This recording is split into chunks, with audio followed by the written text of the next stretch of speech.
Hey everybody, we are moving right along into Module 13, and this week we're going to be talking about and focusing on substance use disorders and counseling individuals with substance use disorders. So I've got a number of different resources available for you on the module that I hope you find interesting, ideally. I know a lot of you are wanting to work with individuals with substance use disorders, and even if that's not a population that you see yourself primarily working with, chances are if you're working in mental health counseling in the field, you'll be working with individuals that either are experiencing substance use disorder, seeking treatment, or in recovery. So a lot of different agencies, organizations, everybody seems to have kind of their own unique definition of addiction and what that means, so some type of way to quantify addiction. We will typically just kind of go with the APA, the American Psychological Association's definition of addiction. A complex condition, of course, but underscoring, italicized, bolding, brain disease, right? And so hopefully this is not any kind of new information to any of you. I don't think it is, that when we're thinking of individuals with substance use disorder who've experienced addiction, we are looking at individuals that have a disability, that have a disease. There's a disease process that goes along with addiction.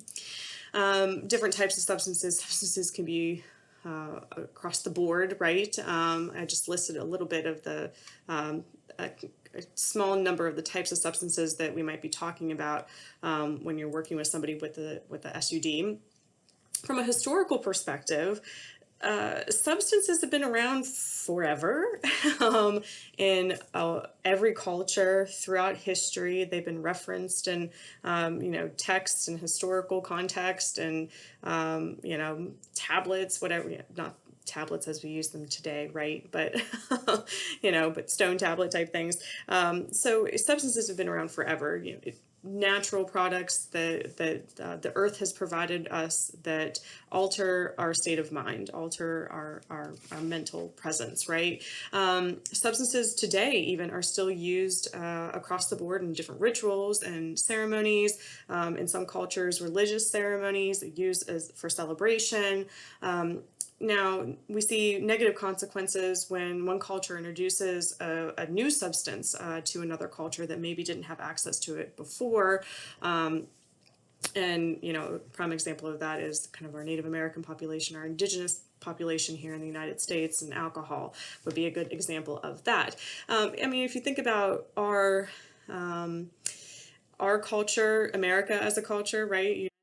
Cultural entity here, and our the historical perspective on substances, it is intriguing that at certain points in time there have been certain hallucinogenics used and prescribed, and at other points everything taken away, including alcohol. And I think even when you speak regionally, of course, now and looking at marijuana and legalization of marijuana, depending on what state you're in, it differs state to state, right?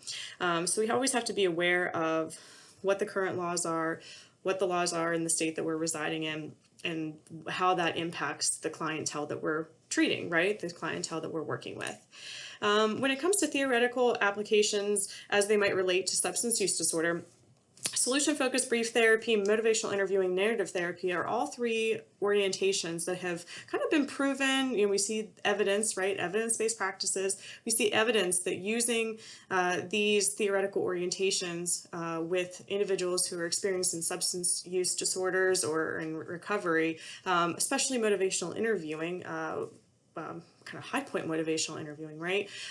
We see a lot of success with these, right? And so it's not that if you're wanting to be an addiction counselor or look for additional certification in that down the road, it's not that you have to adhere to one of these orientations, but you can see kind of the common themes with these.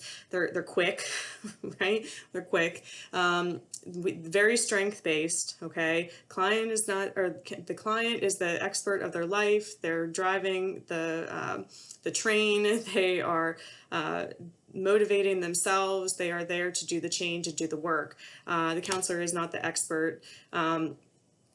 In each of these theoretical orientations, there's never any kind of blame or fault put on the individual. little less in terms of confrontational or being adversarial, especially with motivational interviewing, maybe a little bit with solution focus and kind of throwing out, calling out like inconsistencies. And narrative therapy being used as a way to really gather the individual's whole story. I mean, if we're thinking about substance use disorders, a lot of times there's trauma that's behind that is kind of the catalyst for the use. Sometimes, especially with the opioid crisis, it was just an event that happened, something was legally prescribed, and then it turned into illegal use of a prescription drug, and then, a lot of people after that, illegal use of an illegal drug. So there are some reasons why things like motivational interviewing really has its roots in substance use disorder treatment. So that, of course, is a go-to for a lot of individuals that are working with individuals in recovery. Now, when it comes to examining ourselves, again, because of the way that culturally we kind of have viewed using substances, and alcoholism and substance use disorders, we have to really be critical of how we view substance use, okay? Is it that our upbringing, our community, our experiences with our family members have shaped how we view substance use disorders? Is it that we might be biased towards one individual that may have substance use disorder versus another? So are we, maybe have like a soft spot in our heart for somebody that became addicted to prescription opioids, but really don't feel bad for the homeless man that, asks us for money and is likely buying alcohol. That is clearly a generalization, right? So are we biased towards one or another? Do we feel one way about an individual that decided to, self-manage trauma by turning towards substances? Or, do we feel that that's understandable and acceptable to a degree, that makes more sense to us? Or do we feel like, the kid that, had it all and, was raised in the perfect family and had the perfect life, that there's no excuse for that person to be addicted to alcohol? They should just put the bottle down and figure out a way to deal with it. So once we understand where our values stem from, what our belief systems are, where the biases are, because remember, we're never bias free in any circumstance, right? Then we can start to address all those things, and then we can start asking our clients what their values and beliefs are, right? Because a lot of times, and this is where we see culture come in to a good degree, sometimes the degree to which a culture does or does not accept, the use of a substance one way or the other, or a degree of using it, that may shape how an individual got to the place where they are and they're coming to see you. So culture plays a big role in terms of substance use disorders and how we have to address the cultural implications of somebody using a substance in our work with individuals. So when we're thinking about kind of the nitty gritty of it, right, actually working with individuals.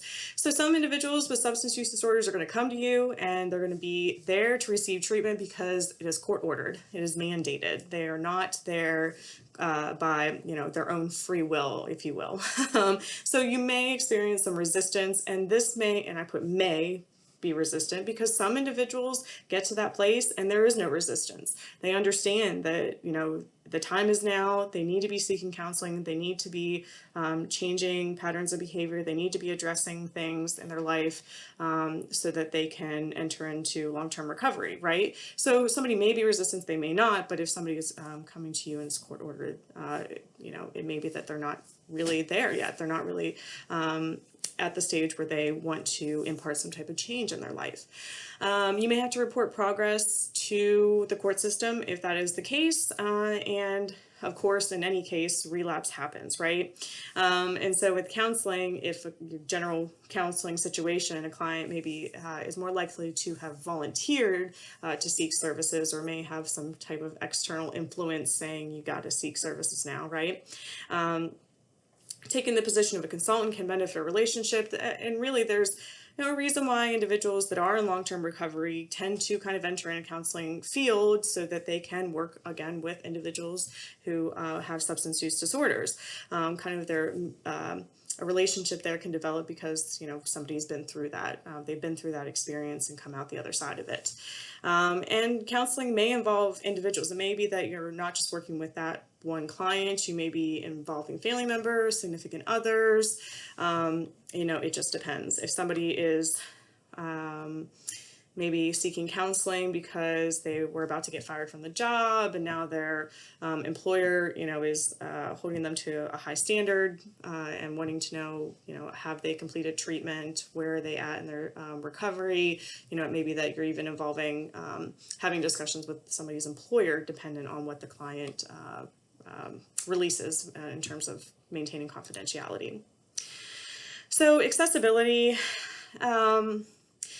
Accessibility is a little bit different for substance use disorders, right? So, accessibility, general accessibility of services, we hope that we're promoting ourselves and making our services available, or at least acknowledging that this is a limit in terms of competence and that you have, a Rolodex of people that you can refer somebody to if needed. Eligibility for benefits programs is one of those bigger areas. So, because substance use disorder typically is like, somebody, yes, would agree, an agency, an organization would say, yeah, this does kind of rise to that level of being a disability. We do acknowledge that this is problematic. But if the person is still currently using, they may not be eligible for some type of service, right? Or a benefit program. And especially when it comes to employment concerns, that individual, your client, has got to understand what their rights are under the ADA, but they also have to understand where the limitations are. So, somebody may have the right to be provided with, let's say, leave, a period of leave to seek treatment. But again, an employer doesn't have to allow somebody to be working if they're under the influence or if they're testing positive on a drug test. Relapse, of course, we all hope that employers understand that that's part of the process and that, there are things that can be done when an individual does relapse. But if that's not the case, it may be that, the relapse can certainly impact employment. Criminal records can go hand in hand with individuals that have substance use disorders.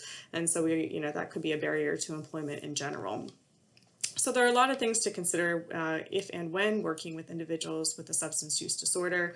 Again, that was kind of the very brief overview of it. So I put a good deal of information on the module, hopefully some useful articles that you guys will enjoy. And I'll look forward to getting into the discussion board and seeing what you all have to say about this. Until next week, see you all later.